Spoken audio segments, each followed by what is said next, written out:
Assalamualaikum warahmatullahi wabarakatuh. Kembali lagi di channel Kisah Warganet. Di video kali ini saya akan melanjutkan cerita sebelumnya yang berjudul Pesugihan Mie Ayam. Seperti apa kelanjutan ceritanya? Tanpa banyak basa-basi lagi, mari kita masuk ke ceritanya.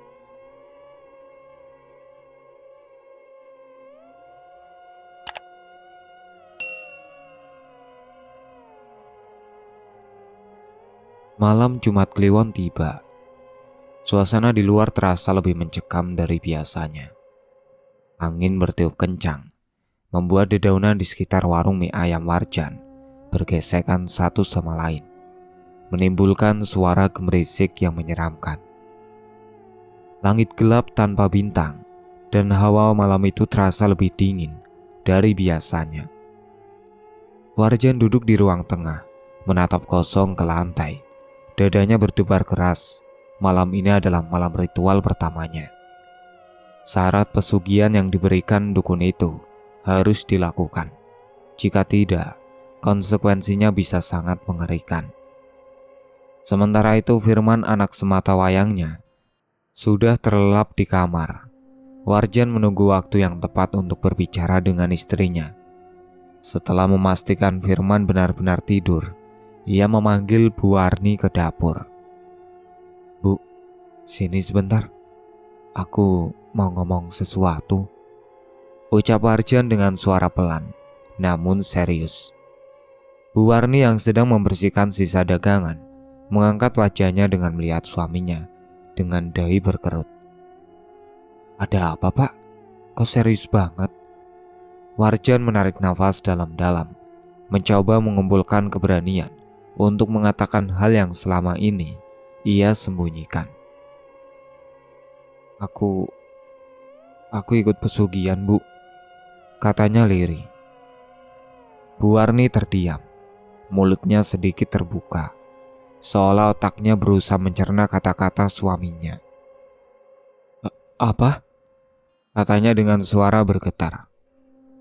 "Aku ikut pesugihan," ulang Warjan kali ini lebih tegas. Wajah Bu Warni langsung pucat, nafasnya memburu, tangannya yang tadi memegang lap jatuh ke lantai. "Pak, kamu ngomong apa sih? Jangan bercanda." Warjan menggeleng pelan. "Aku gak bercanda, Bu.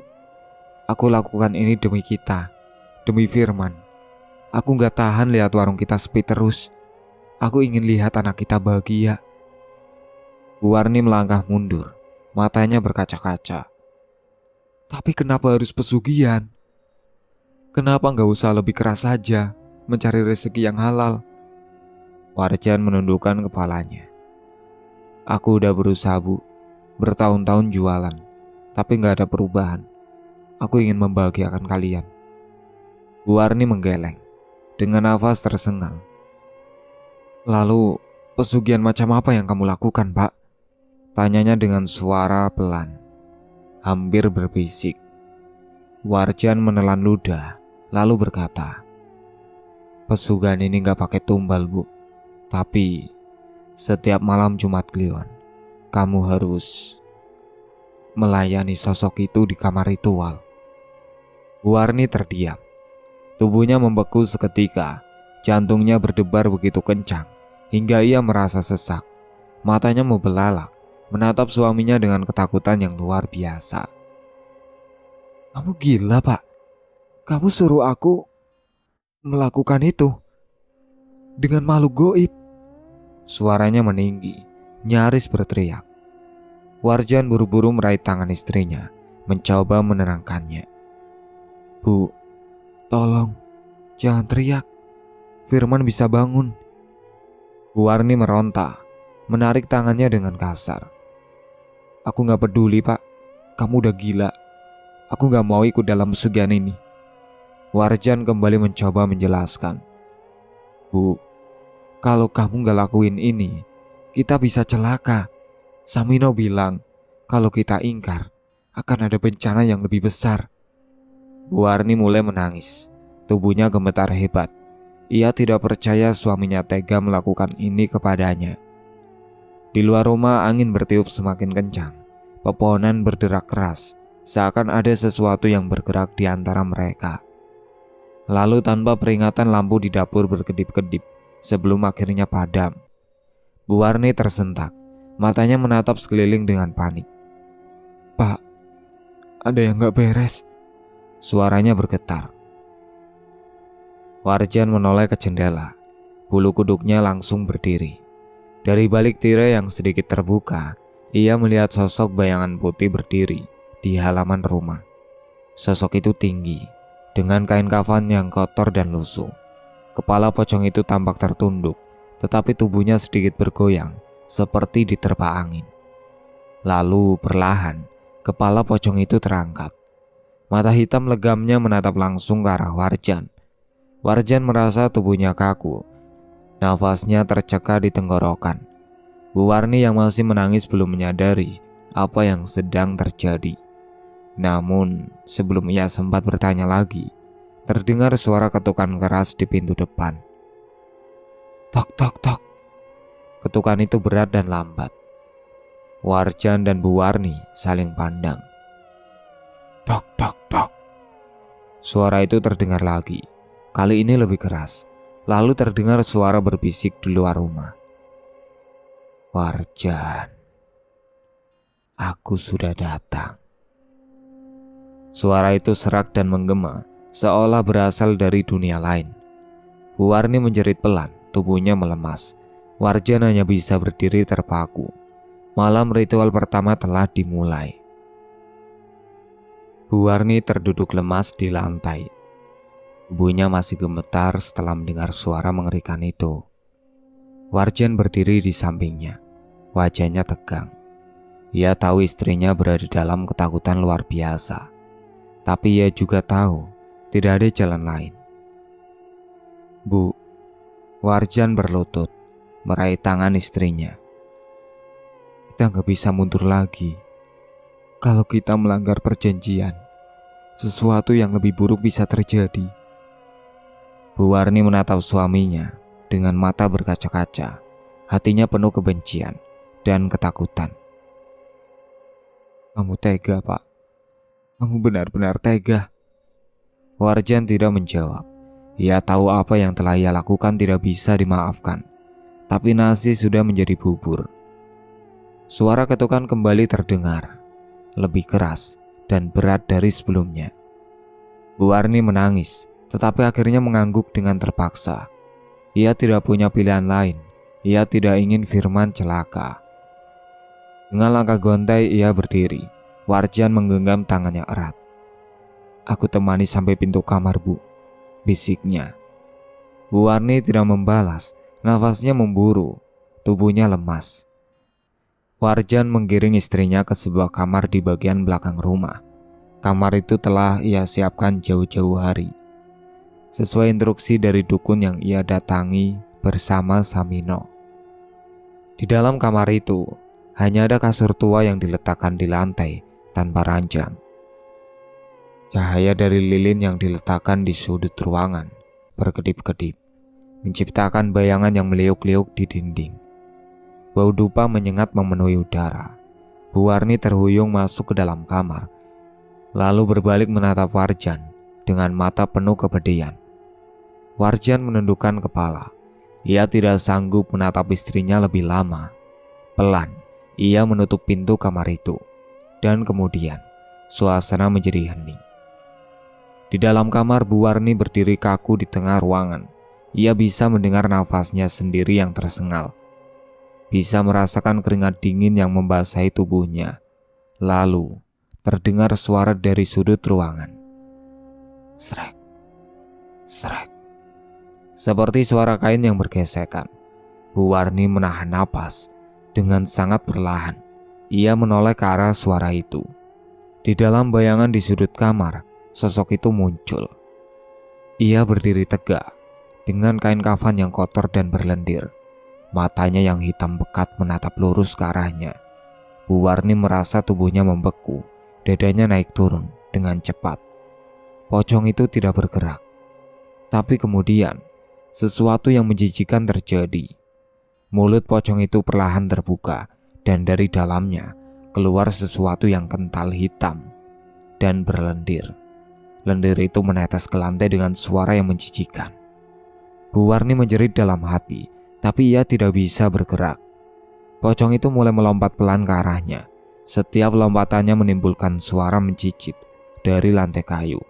Hingga akhirnya, pocong itu sudah tepat di hadapannya. Bu Warni ingin menjerit, ingin lari, ingin keluar dari tempat mengerikan ini. Tapi tubuhnya tidak mau bergerak. Tangan pocong itu terangkat, lalu perlahan meraih wajahnya. Dan saat itu juga, segalanya menjadi gelap. Hari itu sejak pagi warung mie ayam milik Warjan dan Bu Warni sudah dipenuhi oleh pembeli.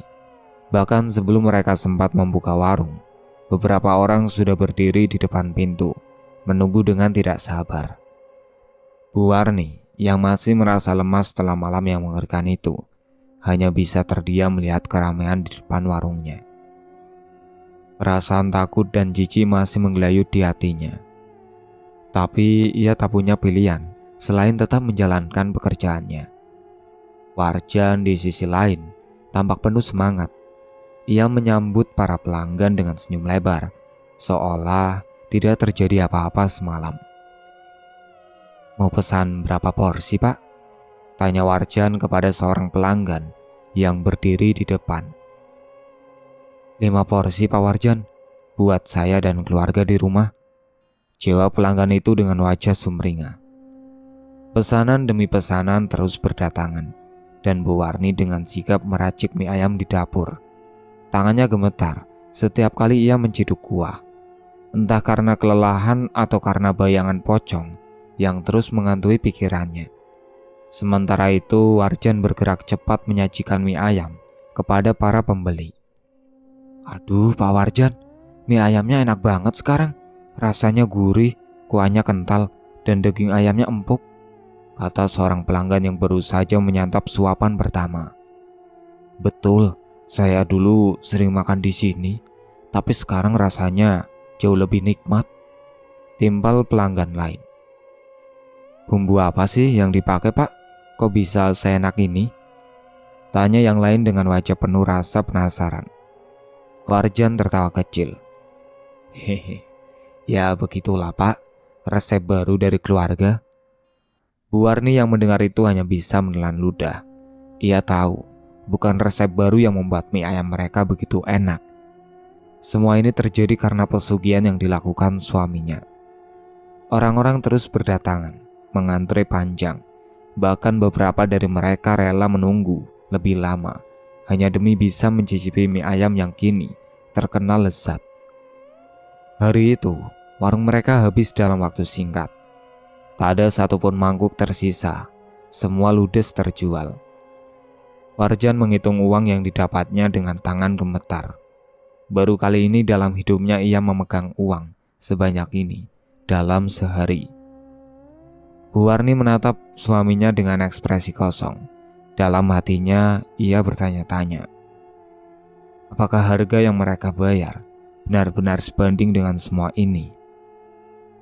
Keesokan harinya, setelah melihat betapa ramainya warung mereka, Warjan dan Bu Warni sepakat bahwa mereka butuh bantuan. Mereka tidak bisa lagi menangani semua pelanggannya sendiri, terutama jika keadaan tetap seperti ini setiap hari. "Kita cari karyawan aja ya, Pak," ucap Bu Warni sambil menyapu lantai warung yang penuh sisa makanan dan tumpahan kuah. Warjan mengangguk setuju. "Iya, aku juga kepikiran begitu. Kalau kita terus kerja sendiri, bisa-bisa badan kita tumbang." Mereka pun mulai mencari orang yang mau bekerja di warung. Awalnya mereka bertanya kepada tetangga sekitar, namun kebanyakan dari mereka sudah memiliki pekerjaan lain atau tidak tertarik bekerja di warung mie ayam. Akhirnya, Bu Warni mengusulkan untuk memasang pengumuman di depan warung. Dibutuhkan karyawan. Warung mie ayam Pak Warjan mencari karyawan untuk bagian dapur dan pelayanan. Gaji menarik. Hubungi Pak Warjan atau Bu Warni. Tak butuh waktu lama, beberapa orang mulai datang untuk melamar pekerjaan. Seorang pemuda bernama Roni datang lebih dulu. Ia terlihat sopan dan cukup cekatan. "Saya butuh pekerjaan, Pak. Saya bisa bantu di dapur atau bagian kasir," ujarnya. Kemudian seorang wanita bernama Siti juga datang. Ia mengaku sudah berpengalaman bekerja di warung makan sebelumnya. Setelah berbincang dengan mereka, Warjan dan Bu Warni akhirnya memutuskan untuk menerima keduanya. "Kalian mulai kerja besok ya," kata Warjan setelah menjelaskan tugas mereka. Hari itu Warjan merasa lega. Dengan adanya tambahan pekerja, warungnya bisa berjalan lebih lancar tanpa harus terlalu menguras tenaga. Namun di dalam hati Bu Warni ada ketakutan yang muncul. Jika warung mereka semakin besar dan semakin banyak orang yang bekerja di sana, apakah rahasia kelam mereka bisa tetap tersimpan rapi? Seminggu telah berlalu sejak Roni dan Siti mulai bekerja di warung mie ayam milik Warjan dan Bu Warni. Selama itu pelanggan terus berdatangan tanpa henti. Bahkan semakin banyak dari hari ke hari. Warung mereka yang dulunya sepi kini selalu penuh sesak, hingga para pelanggan rela mengantre di luar. "Gila, kita belum pernah seramai ini, Pak," ujar Bu Warni sambil mengelap keringat di dahinya. Tangannya terus sibuk meracik mie ayam pesanan pelanggan. Warjan tersenyum puas. "Ini baru namanya rezeki. Lihat, semua orang suka mie ayam kita." Roni dan Siti bekerja dengan penuh semangat. Roni bertugas di bagian kasir, sementara Siti membantu Bu Warni di dapur. Mereka tampak kewalahan, tetapi tetap bekerja dengan sigap. "Pak, kita kehabisan pangsit," seru Siti dari dapur. "Ambil stok yang di belakang, cepat," balas Bu Warni. Dalam kesibukan itu, Warjan mulai menyadari sesuatu. Hampir semua pelanggan yang datang terlihat begitu lahap menyantap mie ayam mereka. Ada yang bahkan memesan lebih dari satu porsi, seolah tak bisa berhenti makan. Beberapa pelanggan terlihat aneh, mata mereka kosong, gerakan mereka kaku, namun tangan mereka terus menyuap mie ke mulut, seolah dikendalikan oleh sesuatu yang tak terlihat. Warjan menelan ludah. Ia mulai bertanya-tanya, apakah ini efek dari pesugihan yang ia lakukan? Apakah para pelanggan ini benar-benar datang karena kelezatan mie ayamnya, atau ada kekuatan lain yang menarik mereka? Namun ia segera mengenyahkan pikirannya.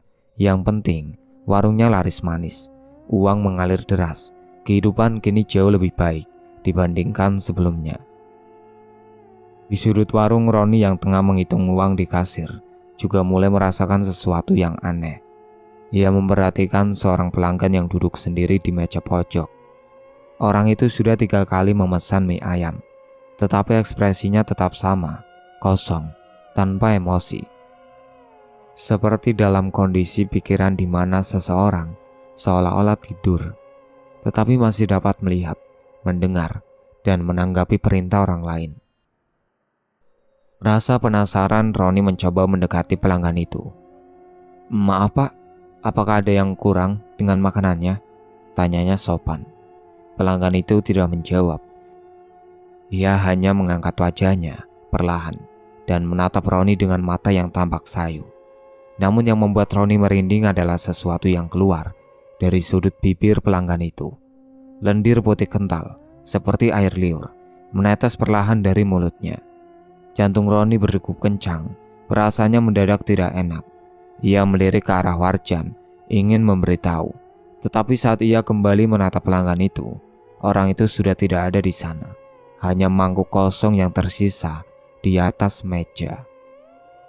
Malam Jumat Kliwon kembali tiba.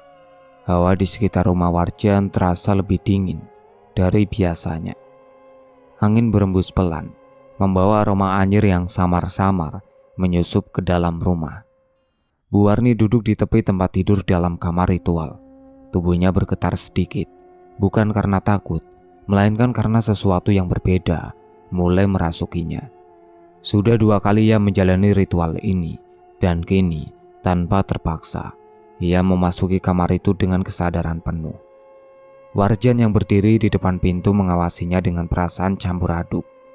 Ia tahu istrinya kini telah menerima takdir yang mereka pilih bersama. Mata Warjan menatap kamar yang redup, diterangi oleh beberapa lilin yang berkedip-kedip di sudut ruangan. Bau dupa semakin menusuk, membuat suasana semakin mistis. Perlahan suasana mulai terdengar. Desir angin berputar di dalam ruangan, meski semua jendela tertutup rapat. Warjan merasakan bulu kuduknya meremang saat kain putih berkibar di sudut kamar, diikuti dengan bau tanah basah yang menyengat. Dari balik bayangan, sosok makhluk mulai menampakkan diri. Sosok itu adalah pocong dengan wajah mengerikan, kulit pucat membiru, mata kosong tanpa kelopak, dan mulut yang sedikit terbuka, mengeluarkan cairan kental yang berlendir. Bu Warni tidak bergerak. Ia hanya menundukkan kepalanya, menunggu ritual dimulai. Warjan menahan nafas. Ia tak lagi sanggup menyaksikan apa yang terjadi di dalam kamar itu. Dengan cepat ia menutup pintu, meninggalkan istrinya di dalam, lalu berjalan menjauh dengan langkah tergesa. Dari balik pintu terdengar suara berdesis dan desahan pelan yang semakin lama semakin menghilang dalam keheningan malam. Ritual malam itu kembali terlaksana. Sementara itu di luar rumah angin bertiup lebih kencang. Pepohonan di sekitar warung mie ayam Warjan bergoyang, seolah ada sesuatu yang sedang mengawasi dari kegelapan. Entah itu keberkahan atau kutukan. Warjan tak lagi peduli. Yang ia tahu besok warungnya akan kembali ramai. Setelah semuanya berjalan lancar, Warjan merasa bahwa hidupnya kini jauh lebih baik daripada sebelumnya. Warung mie ayamnya semakin laris. Pelanggan tak henti-hentinya berdatangan setiap hari. Bahkan banyak yang rela mengantri panjang demi mencicipi semangkuk mie ayam buatannya. Keuangan Warjan kini melimpah. Dalam waktu singkat ia sudah memiliki tabungan yang lebih dari cukup untuk membeli apa saja yang ia inginkan. Setelah mempertimbangkan berbagai hal, ia memutuskan untuk mengambil hari libur setiap hari Jumat. Ia ingin menikmati hasil kerja kerasnya. Meskipun di dalam hati kecilnya, ia tahu bahwa ini bukan sekedar hasil kerja keras, melainkan hasil dari perjanjian gaib yang telah ia sepakati bersama sosok pocong itu. Pada suatu Jumat yang cerah, Warjan memutuskan untuk membawa keluarganya berbelanja sesuatu yang selama ini hanya bisa mereka impikan. Mobil dan motor baru. Bu, ayo kita pergi ke showroom mobil. Aku ingin membeli mobil yang bagus, biar kalau kita kemana-mana gak perlu naik motor butut itu lagi, ujar Warjan sambil tersenyum bangga. Bu Warni, yang kini sudah terbiasa dengan perubahan drastis dalam hidup mereka, mengangguk setuju. Ya sudah, kalau memang itu yang kamu mau. Lagi pula, Firman pasti senang kalau punya mobil baru. Firman, anak sematawayang mereka yang baru berusia 7 tahun, bersorak kegirangan. Asik, kita beli mobil baru ya Pak? Aku mau duduk di depan nanti. Dengan penuh semangat mereka bertiga berangkat ke showroom mobil di kota. Warjan memilih mengenakan pakaian rapi, sebuah kaos polo mahal yang baru saja ia beli di pusat perbelanjaan. Bu Warni pun tampil lebih elegan dengan perhiasan emas yang melingkar di pergelangan tangannya, hasil dari keuntungan besar yang mereka dapatkan. Sesampainya di showroom, mereka disambut oleh seorang sales yang ramah. Showroom itu begitu megah dengan deretan mobil mewah yang berkilauan di bawah lampu-lampu besar. Warjan berjalan mengitari area showroom dengan pandangan penuh kekaguman. Mobil ini bagus Pak, mewah, nyaman, dan sangat cocok untuk keluarga, kata sales itu menunjuk sebuah mobil SUV berwarna hitam yang tampak gagah. Warjan mengelus dagunya, berpikir sejenak. Ia tak ingin sembarangan memilih, karena kini ia mampu membeli mobil manapun yang ia mau. Matanya kemudian tertuju pada sebuah mobil sedan mewah dengan interior kulit asli yang tampak begitu nyaman. Aku mau yang ini, Ucap Warjan mantap. Sales tersebut tersenyum puas. Pilihan yang sangat tepat, Pak. Mobil ini adalah salah satu yang terbaik di kelasnya. Tanpa pikir panjang, Warjan langsung membayar mobil itu secara tunai. Bu Warni yang berdiri di sampingnya hanya bisa terdiam. Ia masih belum sepenuhnya percaya bahwa suaminya kini bisa membeli mobil semahal itu tanpa harus mencicil atau menabung bertahun-tahun. Setelah urusan administrasi selesai, mereka pun keluar dari showroom dengan perasaan penuh kebanggaan. Firman tampak sangat senang saat Warjan membuka pintu mobil untuknya. "Tunggu sebentar," kata Warjan tiba-tiba. "Aku juga mau beli motor baru." Mereka kemudian menuju sebuah dealer motor di dekat showroom tersebut. Sama seperti sebelumnya, Warjan langsung membeli motor yang paling mahal dan membayarnya tanpa ragu. Dengan perasaan puas mereka pulang ke rumah dengan mobil baru yang mereka beli. Warjan mengendarai mobil itu dengan bangga, sementara Bu Warni duduk di sampingnya dengan ekspresi yang sulit diartikan. Firman yang duduk di kursi belakang terus berseru kegirangan. Namun di balik kebahagiaan itu, Bu Warni tidak bisa menghilangkan perasaan aneh yang menggelayut di hatinya. Semua ini memang terasa seperti mimpi indah, tapi ia tahu bahwa ada harga yang harus dibayar. 2 tahun berlalu dengan begitu cepat. Warung mie ayam milik Pak Warjan semakin sukses. Dan kini ia sudah membuka beberapa cabang di daerah lain. Namanya Warung Mie Ayam Pak Warjan semakin terkenal. Bahkan sering disebut-sebut sebagai mie ayam terenak di kota. Dengan kekayaannya yang semakin bertambah, Warjan bisa membeli lebih banyak tanah, rumah, dan kendaraan mewah. Kehidupan mereka berubah drastis dari seorang penjual mie ayam sederhana menjadi pengusaha sukses yang disegani. Namun di balik semua kemewahan itu, ada satu hal yang tetap harus mereka lakukan, ritual malam Jumat Kliwon. Warni sudah terbiasa dengan kewajibannya. Setiap malam Jumat Kliwon di kamar ritual, ia tak lagi menunjukkan perlawanan seperti dulu, entah karena sudah pasrah atau karena ia sudah larut dalam kehidupan penuh kemewahan ini. Warjan sendiri semakin menikmati kesuksesannya. Ia mulai dikenal di lingkungan para pengusaha dan sering diundang ke berbagai acara. Namun di setiap senyumannya ada satu ketakutan yang selalu mengintai. Ketakutan akan konsekuensi dari perjanjiannya dengan makhluk gaib. Suatu malam, setelah pembukaan cabang keempat warung mie ayamnya, Warjan duduk sendirian di ruang tamunya yang mewah. Ia termenung, mengingat kembali semua yang telah ia lalui. Tiba-tiba, terdengar suara ketukan di pintu rumahnya. Tok, tok, tok. Ketukan itu terdengar berat, lambat, dan terkesan menyeramkan. Warjan mengerutkan kening. "Siapa yang datang malam-malam begini?" gumamnya.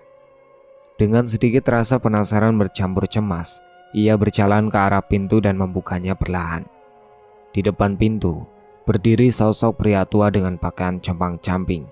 Matanya merah menyala, kulitnya pucat, dan bau anyir langsung menyebar begitu pintu terbuka. Warjan tertegun. Ia merasa pernah melihat pria ini sebelumnya, tetapi di mana? Pria tua itu tersenyum tipis dan berkata dengan suara serak, "Warjan, waktumu sudah dekat." Sejak menjadi kaya raya, Pak Warjan dan Bu Warni semakin sibuk mengurus bisnis mereka. Warung mie ayam yang dulu hanya satu kini sudah memiliki beberapa cabang. Mereka lebih sering bepergian, menikmati hidup dengan kekayaan yang melimpah. Lambat laun, ritual yang dulu mereka lakukan setiap malam Jumat Kliwon mulai terlupakan. Pak Warjan berpikir, tanpa ritual pun warungnya tetap ramai. Ia merasa sudah tidak perlu lagi tunduk pada perjanjian itu. Bu Warni juga tidak lagi merasa takut seperti dulu. Ia bahkan mulai berpikir bahwa semua kesuksesan ini semata-mata karena kerja keras mereka, bukan karena pesugihan yang mereka lakukan. Ia mulai membangun keyakinan bahwa semua itu hanyalah sugesti belaka. Malam Jumat Kliwon yang seharusnya menjadi waktu ritual, kini mereka gunakan untuk beristirahat atau bersenang-senang. Tidak ada lagi bau dupa di kamar ritual. Tidak ada lagi malam-malam penuh kecemasan. Namun, sesuatu yang mengerikan mulai terjadi. Pada malam Jumat Kliwon yang keempat sejak mereka berhenti melakukan ritual, suasana di warung Pak Warjan tiba-tiba berubah. Awalnya, para pelanggan tetap ramai berdatangan. Tetapi satu persatu mereka mulai mengeluh. Kenapa rasa mie ayamnya jadi beda ya? Dulu lebih enak, sekarang kok rasanya aneh. Kayaknya ada bau tidak sedap di dalam warung ini. Pak Warjan dan Bu Warni mulai panik. Mereka mencoba menutupi keluhan itu dengan berbagai cara, mengganti bahan baku, menambah bumbu, bahkan mengganti karyawan. Tapi anehnya, rasa mie ayam mereka tetap berubah. Yang lebih mengerikan lagi, beberapa pelanggan mengaku melihat sesuatu di sudut warung. Tadi saya lihat ada sosok putih berdiri di dekat dapur. Tapi waktu saya perhatikan lagi, sosok itu hilang. Saya tadi seperti melihat sesuatu menjilat di mangkuk mie ayam saya sebelum disajikan. Keluhan semakin banyak, hingga akhirnya pada suatu hari, salah satu pelanggan yang baru pertama kali datang ke warung tiba-tiba berteriak histeris saat hendak menyantap mie ayamnya. Ada lidah di dalam mangkuk saya. Seluruh pengunjung warung langsung menoleh. Beberapa orang yang duduk dekat meja pelanggan itu ikut melihat dan langsung menjerit ketakutan. Di dalam mangkuk mie ayam yang hendak disantap pelanggan itu, tampak sepotong lidah berwarna kehitaman, bergerak-gerak, seakan masih hidup. Pelanggan berhamburan keluar warung. Dalam sekejap warung mie ayam yang selalu ramai berubah menjadi kosong melompong. Pak Warjan hanya bisa terpaku, tubuhnya gemetar melihat kejadian itu. Bu Warni yang berada di dapur mendadak merasa tubuhnya merinding hebat. Saat ia menoleh ke sudut ruangan, ia melihat sesuatu yang membuat darahnya membeku. Sosok pocong dengan wajah mengerikan berdiri di sana, menatapnya tanpa berkedip. Dari sela-sela kain kafannya, menjulur lidah panjang berwarna hitam, meneteskan lendir yang berbau busuk. Dengan suara berat dan mengerikan, pocong itu berbisik. Kau lupa perjanjian kita. Malam itu, teror yang sesungguhnya dimulai. Pak Warjan dan Bu Warni berlari keluar dari warung mereka yang terbakar hebat. Api membesar dengan cepat, melahap seluruh bangunan dalam hitungan menit. Karyawan mereka berteriak panik. Beberapa mencoba memadamkan api, tetapi tidak ada yang bisa menyelamatkan warung itu. Di tengah kobaran api, samar-samar Pak Warjan melihat sesuatu yang membuat darahnya membeku. Sosok pocong itu berdiri di dalam warung yang terbakar, tak tersentuh api sedikit pun. Ia menatap Pak Warjan dengan tatapan kosong dan lidahnya yang hitam menjulur panjang. Suaranya bergema di telinga Pak Warjan.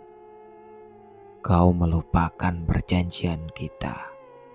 Kini aku akan mengambil yang seharusnya menjadi milikku. Tiba-tiba, Bu Warni menjerit histeris. Saat Pak Warjan menoleh, ia melihat istrinya terjatuh ke tanah. Tubuhnya bergetar hebat, matanya terbelalak ke arah sesuatu di kejauhan. Pak Warjan mengikuti arah pandangan istrinya dan langsung merasa tubuhnya lemas. Di depan rumah mereka berdiri sosok anak mereka, tapi bukan dalam keadaan biasa.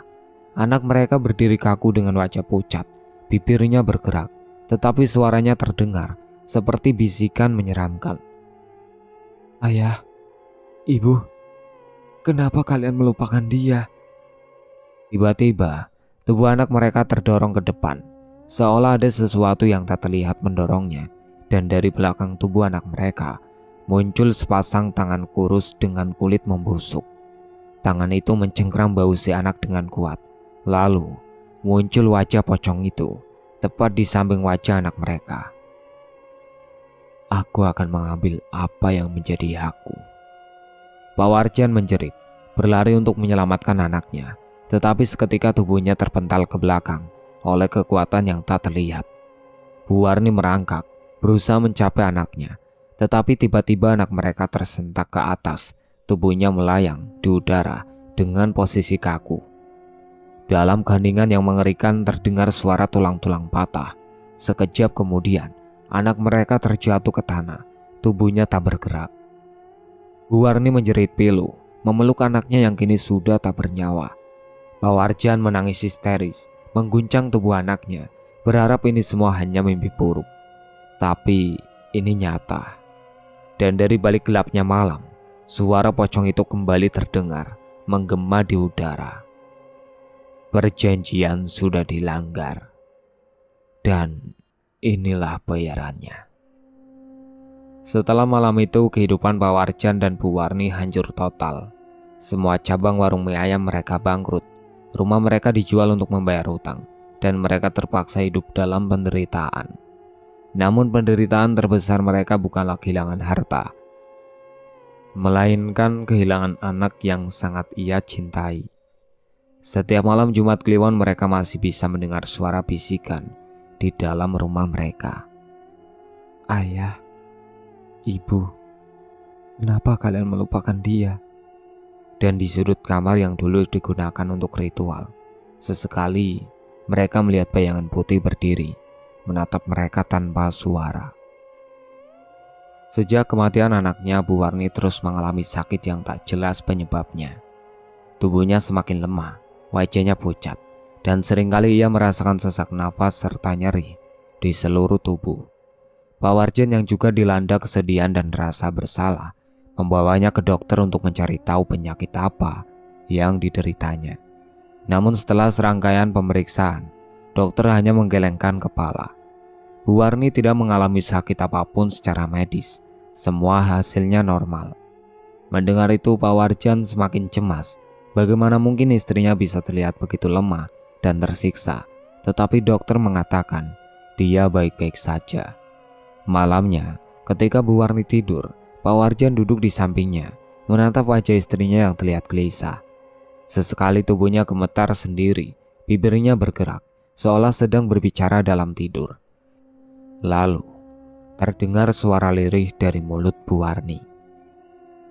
Tolong, jangan ambil aku. Aku akan menepati janji. Kumohon. Pak Warjan merinding. Ia mengguncang tubuh istrinya. Bu, bangun Bu. Tiba-tiba, Bu Warni terbangun dengan mata melotot dan nafas tersengal. Ia melihat sekeliling dengan panik, lalu menangis ketakutan. Dia datang, Pak. Pocong itu datang lagi. Dia bilang aku harus ikut dengannya. Pak Warjan semakin gemetar. Ia sadar bahwa ini bukan sekedar sakit biasa. Ini adalah hukuman atas perjanjian yang telah mereka langgar. Seminggu setelah kejadian mengerikan itu, kondisi Bu Warni semakin memburuk. Ia tidak lagi bisa bangun dari tempat tidur. Tubuhnya semakin kurus kering, dan wajahnya terlihat seperti orang yang sudah tak bernyawa, meskipun masih bernafas. Pak Warjan tak tahu harus berbuat apa. Setiap malam ia mendengar istrinya mengigau, seolah berbicara dengan sesuatu yang tak kasat mata. Kadang ia menangis, kadang tertawa kecil, dan suara serak yang membuat bulu kuduk meremang. Sudah, aku sudah siap. Jangan ambil nyawa suamiku. Ambillah aku saja. Malam Jumat Kliwon pun tiba. Malam yang seharusnya mereka lakukan untuk ritual. Namun kini, ritual itu tak lagi dilakukan sejak mereka merasa tak membutuhkannya. Saat tengah malam, Pak Warjan yang tertidur di samping Bu Warni terbangun karena suara batu keras. Ia menoleh dan melihat istrinya terduduk di ranjang. Nafasnya tersengal, matanya menatap kosong ke arah langit-langit kamar. Bu, kenapa Bu? Tiba-tiba lampu kamar berkedip-kedip. Bau anyir menyebar di dalam ruangan, dan udara menjadi begitu dingin. Lalu, terdengar suara yang sangat pelan namun menyeramkan. Janji harus ditepati. Pak Warjan merasa dadanya sesak. Dengan mata kepala sendiri ia melihat bayangan putih dengan kain kafan lusuh berdiri di sudut kamar. Pocong itu menatap mereka dengan wajah yang mengerikan. Bola matanya kosong dan mulutnya penuh belatung yang bergerak-gerak. "Bu Warni, ikut aku." Dalam hitungan detik, tubuh Bu Warni tersentak hebat. Matanya membelalak, mulutnya terbuka seolah hendak berteriak. Namun tak ada suara yang keluar. Pak Warjan mengguncang tubuh istrinya, namun yang didapatinya hanyalah tubuh yang sudah tak bernyawa, dingin dan kaku. Bu Warni telah meninggal. Ia menjadi tumbal dari perjanjian yang telah mereka langgar. Pak Warjan menjerit histeris, namun tak ada yang bisa mengubah apa yang sudah terjadi. Kini ia sadar bahwa kekayaan yang diperoleh dengan cara terlarang selalu menuntut bayaran yang lebih besar. Dan ia tahu, setelah anak dan istrinya pergi, tinggal dirinya yang tersisa. Akankah ia selamat, atau pocong itu masih menagih janjinya? Prosesi pemakaman Bu Warni dipenuhi dengan suasana duka. Warga berbondong-bondong datang untuk melayat, memenuhi rumah Pak Warjan dengan doa dan rasa bela sungkawa. Namun sesuatu yang janggal terjadi saat jenazah Bu Warni hendak dimandikan. Begitu kain kafan dibuka, bau busuk yang menyengat langsung menyeruak ke seluruh ruangan.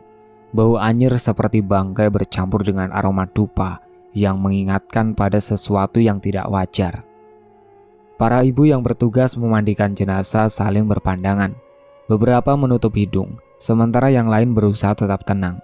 Salah seorang ibu yang lebih tua dan berpengalaman berbisik, "Ini bukan bau biasa. Seperti ada yang gak beres."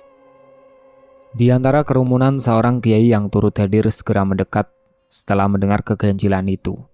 Ia meminta semua ibu-ibu yang memandikan jenazah untuk berhenti sejenak, lalu mengajak mereka membaca doa bersama. "Mari kita membaca ayat-ayat suci. Semoga arwah Bu Warni mendapatkan ketenangan," ucap sang kiai dengan suara tenang namun tegas. Dengan suara bergetar, para ibu mulai melantunkan doa. Suasana ruangan berubah drastis. Angin sepoi-sepoi yang semula masuk lewat jendela mendadak berhenti. Udara terasa lebih berat, seperti ada sesuatu yang mengawasi. Saat doa mencapai bagian akhir, terdengar suara gemeretak dari tubuh jenazah, seolah ada sesuatu yang lepas. Seketika itu juga, bau busuk yang menyengat perlahan menghilang, digantikan dengan aroma yang lebih lembut dan menenangkan. Para ibu yang awalnya ketakutan kini menghela nafas lega. Mereka melanjutkan prosesi dengan hati-hati. Meskipun sebagian dari mereka masih menyimpan pertanyaan, apakah Bu Warni benar-benar telah pergi dengan tenang, ataukah masih ada sesuatu yang menunggu untuk dituntaskan. Sementara itu, Pak Warjan duduk di sudut ruangan dengan wajah pucat. Itu akhir yang mengerikan bagi Pak Warjan. Setelah kehilangan segalanya, anak, istri, harta, dan kewarasannya, ia akhirnya menemui ajal dalam keadaan mengenaskan. Jasadnya ditemukan oleh warga dalam kondisi yang sulit untuk dijelaskan. Tubuhnya membiru, wajahnya seperti mengekspresikan ketakutan yang luar biasa, dan matanya terbuka lebar, seolah melihat sesuatu yang mengerikan sebelum mengembuskan nafas terakhir. Tubuhnya pun membusuk lebih cepat dari seharusnya, membuat warga bergidik ngeri. Tanpa banyak perdebatan, warga segera mengurus pemakamannya. Tidak ada upacara mewah, tidak ada tangisan keluarga, hanya beberapa orang yang membaca doa agar arwahnya tidak mengganggu. Setelah proses selesai, bisik-bisik mulai menyebar di desa. Kebenaran tentang pesugihan yang dilakukan Pak Warjan akhirnya terungkap. Warga percaya bahwa perjanjiannya dengan makhluk gaib telah berakhir tragis, dan inilah harga yang harus dibayar. Sejak hari itu, rumah bekas warung mie ayam Pak Warjan dibiarkan kosong. Tak ada yang berani mendekat, apalagi menempatinya. Banyak yang mengaku mendengar suara tangisan di malam hari. Bahkan ada yang melihat bayangan menyerupai Pak Warjan berdiri di depan rumah dengan tatapan kosong. Itulah sebuah peringatan bahwa kekayaan instan selalu memiliki harga yang harus dibayar. Dan kadang, harga itu lebih mengerikan dari yang bisa dibayangkan. Itulah akhir cerita dari pesugihan mie ayam Pak Warjan Sekian dari saya. Wassalamualaikum warahmatullahi wabarakatuh.